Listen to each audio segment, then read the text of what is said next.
এক নায়কতন্ত্র সরকার, গণতন্ত্র সরকার, ভারত সরকার, পশ্চিমবঙ্গ সরকার। এক নায়কতন্ত্র সরকার হলো কিভাবে?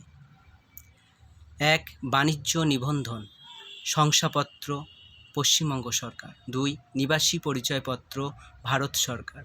৩, ভারতের নির্বাচন কমিশন পরিচয়পত্র অশোক স্তম্ভ পশ্চিমবঙ্গ। অশোক স্তম্ভ ভারতের জাতীয় প্রতীক এবং সরকারি সিলমোহর হিসেবে ব্যবহৃত হয়। ৪, ভারতীয় বিশিষ্ট পরিচয় প্রাধিকরণ সাধারণ মানুষের অধিকার ভারত সরকার। ৫, প্যান কার্ড ভারত সরকার। ৬, ই-শ্রম কার্ড ভারত সরকার। ৭, জাতীয় স্বাস্থ্য কর্তৃপক্ষ কার্ড ভারত সরকার। ৮, কাকদ্বীপ পুরুষোত্তম কম্পিউটার প্রশিক্ষণ কেন্দ্র, যেখানে দলিলে অশোক স্তম্ভ।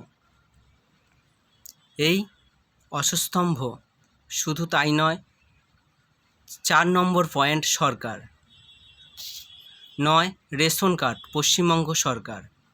১০, কাকদ্বীপ আদালত উচ্চ আদালত, যেখানে দলিলে অশোক স্তম্ভ।